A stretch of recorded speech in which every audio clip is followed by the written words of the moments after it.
السلام علیکم جی. آپ یوٹیوب چینل دیکھ رہے ہیں اور میں احمد ہوں. ابصار عالم جو سابقہ پیمرا کے چیئرمین ہیں ان پر اٹیک ہوا ہے. اپنے گھر کے باہر وہ واک کر رہے تھے, ان پر گولی چلی ہے اور ان کے پیٹ میں لگی اور وہ کافی زخمی ہوئے. اس کے ساتھ ہی پولیٹیکل ڈیولپمنٹ جو تحریک لبیک کے حوالے سے اس کے بارے میں بات کرتے ہیں آج ہم. تو شروع میں کرتا ہوں پہلے جو اٹیک ہوا ہے ابصار عالم. ابصار عالم جو ہیں وہ پیمرا کے ماضی میں نا چیئرمین تھے, چیئرمین پیمرا تھے سابقہ ابصار عالم. وہ اپنے گھر کے باہر واک کر رہے تھے صبح کے وقت. تو ان پر صبح کوئی آئے ہیں بائک پہ لڑکے آئے ہیں, تو انہوں نے گولی چلائی ہے ان پر اور ان کی گولی ان کے پیٹ میں لگی ہے. اور وہ ڈاکو تھے, چور تھے, کون تھے, اس چیز کا فی الحال پتہ نہیں لگایا گیا. تو کچھ دن پہلے انہوں نے کچھ ٹویٹس کی تھیں اپنے ٹویٹر ہینڈل سے. تو انہوں نے ٹویٹ جو کی تھیں وہ آئی ایس آئی کے حوالے سے کی تھیں اور اداروں کے خلاف کی تھیں. انہوں نے ایک ٹویٹ کی تھی کہ 2018 میں جب میں نے کچھ چینل کو بین کیا ہے تو مجھے D G I S I نے کہا, فیض امیر صاحب نے, کہ آپ نے جب ان کو بند کیا تو باقی ساروں کو بند کریں. تو اس حوالے سے انہوں نے بات کی. ابھی وہ اکثر اوقات وہ ٹویٹ اداروں کے خلاف کرتے رہتے ہیں جو کہ اصولاً طور پر وہ غلط کرتے ہیں, تو خاص طور پر وہ ہٹ کرتے ہیں آرمی کو. تو ابھی پھر انہوں نے یہی کام کیا ہے, کچھ دن پہلے ٹویٹ کیا ایک, تو اس کے ساتھ ہی ان پر آج اٹیک ہوا ہے. ان کو گولی لگی ہے اور وہ ان کے پیٹ میں لگی, اور اللہ پاک ان کو صحت دے. فی الحال تو ٹھیک ہے. تو باقی جو ہے خاص طور پر ان کے جو حمایتی ہیں اور پی ایم ایل این والے ہیں جو خاص طور پر وہ ڈائریکٹ اٹیک کر رہے ہیں, الزام تراشی کر رہے ہیں, بلیم لگا رہے ہیں کس پر, آئی ایس آئی پر. انہوں نے کہا کہ جی اٹیک آئی ایس آئی نے کروایا ہے, یہ گولی آئی ایس آئی نے مروائی ہے, تو سیدھا اٹیک کر رہے ہیں وہ آئی ایس آئی پر. تو ان کی طرف سے یہ کروایا گیا. اب کس نے کیا کس نے نہیں کیا, ملزم تو اللہ خیر کرے. انشاءاللہ جو ہے آنے والے کچھ ہی گھنٹوں میں پتہ چل جائے گا کہ یہ اٹیک کس نے کیا اور کیوں کیا اور کس نے کروایا. آیا کہ وہ چور تھے, ڈاکو تھے, یا کسی کے بھیجے ہوئے تھے جس نے آ کے گولی چلائی ہے.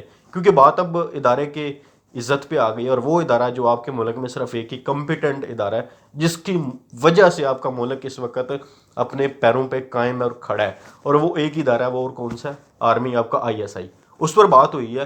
تو آئی ایس آئی کو تو اب وہ چپ نہیں بیٹھیں گے, ظاہری سی بات ہے. ان کو یہاں تو یہ جو ہے یہ الزام چپ کر کے برداشت کر لیں گے, یا تو پھر اپنے آپ کو کلینس کریں گے. وہ اس چیز کو وہ ملزم جو ہے وہ اگلے کچھ ہی گھنٹوں میں انشاءاللہ پکڑا جائے گا, کیونکہ یہ ڈائریکٹ جو سیدھی بات آ رہی ہے وہ ادارے پر آ رہی ہے, اور وہ ادارہ چپ رہنے والا نہیں ہے. انشاءاللہ ملزم تو آپ کے سامنے آئے گا اور پتہ واضح طور پر چلے گا کہ کس نے اٹیک کیا اور کس نے کروایا اور کیوں کروایا. یہ ہر چیز آپ کے سامنے آ جائے گی, کیونکہ اس چیز سے کچھ بہت سی باہر کی قوتیں, بیرونی قوتیں, ملک کے اندر کی جو بیرونی قوتیں ہیں وہ فائدہ اٹھانے کی کوشش کریں گی. کیوں؟ اس کی وجہ یہ کہ انہوں نے ٹویٹ جو کیا تھا نا وہ ڈائریکٹ آئی ایس آئی کو ہٹ کیا تھا, اس لیے ان پر حملہ جو کروایا گیا ہے کس نے کروایا وہ زیادہ دیر چھپا نہیں رہے گا, وہ جلدی سامنے آ جائے گا. اس کے ساتھ ہی بات کرتے ہیں آج کی جو پولیٹیکل ڈیولپمنٹ ہوئی ہے, خاص طور پر جو مذاکرات ہوئے حکومت کے درمیان اور تحریک لبیک والوں کے درمیان جو مذاکرات ہوئے. تو یہ چیز تو ماننی پڑے گی ہمیں کہ عمران خان صاحب, جو پہلے لوگ کہتے تھے کہ ان کو سیاست نہیں آتی, تو بڑا اچھا ڈسیزن لیا انہوں نے, پولیٹیکلی بڑا اچھا ویل پلیڈ, بہت اچھا کھیلے ہیں وہ. پہلے جو پھانسی کا پھندا یا پہلے جو ہڈی ان کے گلے میں پھنسی ہوئی تھی, اب انہوں نے وہ نکال کے باقی سب پولیٹیکل پارٹی کے گلے میں ڈال دی ہیں. وہ کیسے؟ پہلے تو یہ تھے, اب انہوں نے پولیٹیکلی کھیلے ہیں وہ. بھائی میں کیوں سفیر کو خود نکالوں, باقی سارے آئیں, باقی سارے مل کے لے کے آئیں اور سارے نکالیں, کیونکہ یہ الزام صرف ان پہ نہ ہے. اب پولیٹیکلی اگر دیکھا جائے تو بلاول بھٹو صاحب تو ڈر کے بھاگ گئے ہیں. انہوں نے تو صاف انکار کر دیا کہ وہ تو اس میں آئیں گے نہیں. ماضی میں اگر دیکھا جائے تو جو تھی آسیہ جو کرسچن تھی, اس حوالے سے تو بلاول صاحب بڑے ساتھ تھے, قدم بڑھاؤ عمران خان ہم تمہارے ساتھ ہیں.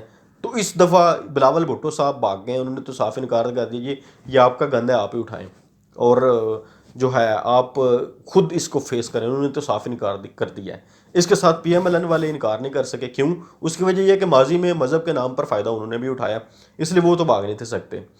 اب جو پیپل پارٹی ہے وہ کس طرح پھنس گئی ہے وہ میں آپ کو بریف کر کے بتاتا ہوں.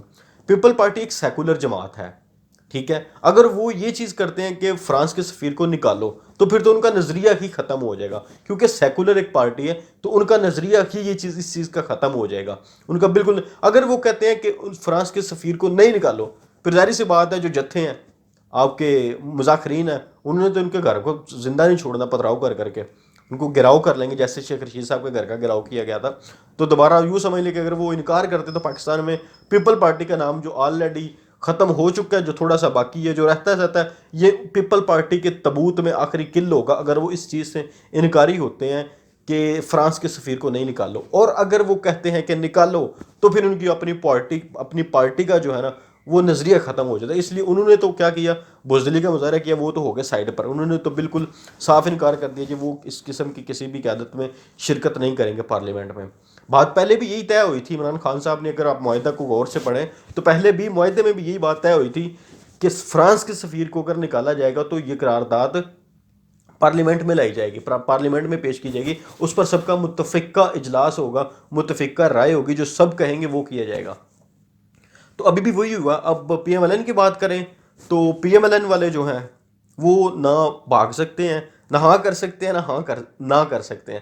اس کی وجہ یہ ہے بالفرض وہ اگر انکار کرتے ہیں کہ فرانس کے سفیر کو نہیں نکالیں، یہ تو وہ کریں گے نہیں.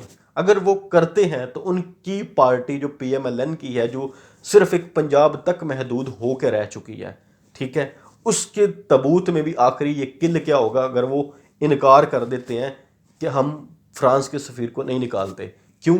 کیونکہ مذہب سے فائدہ ماضی میں انہوں نے اٹھایا، مذہب کے نام پر مذہب کا تڑکا لگا کے مذہب کو استعمال کیا انہوں نے اپنی پارٹی میں، اپنے پولیٹیکل بینیفٹ اٹھائے ہیں، خاص طور پر اس میں مذہب کو استعمال کر کے.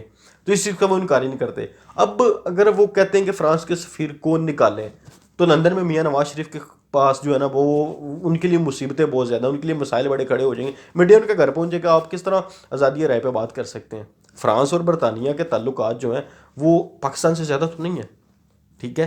تو وہ ڈائریکٹ میڈیا ان کے گھر پہنچ جائے گا، اور ان کا جو رہنا، اگر وہ بیمار نہیں بھی ہے تو وہ ہاسپٹل ضرور پہنچ جائیں گے کہ بھئی آپ نے کیوں اس خواہ میں خواہ ملائی کہ جو فرانسیسی سفیر ہے اس کو نکالیں. اس چیز سے تو بھاگ نہیں سکتے. پی ایم ایل این والے اور پیپل پارٹی والے اچھے خاصے پھنس گئے ہیں. اور عمران خان صاحب نے جو پولیٹیکل گیم کیا وہ بڑی کمال کی ہے. وہ اس طرح پہلے یہی پھندا ان کے اپنے گلے میں تھا کہ عمران خان کے خواہ میں بھی تھا، نہ میں بھی تھا. اب جو مصیبت کل تک صرف اور صرف عمران خان صاحب کے لیے تھی، آج وہی مصیبت تمام ساری پارٹیوں کے لیے بن چکی ہے. وہ اس طرح اب پی ایم ایل این والے بالفرض انکار کرتے ہیں کہ نہیں نکالو. آپ کو کیا لگتا ہے کہ لاہور میں مظاہرین کے جتھے جو ہیں وہ ان کو لاہور میں رہنے دیں گے، یا دوبارہ وہ کبھی الیکشن لڑ سکیں گے اگر وہ انکار کرتے ہیں؟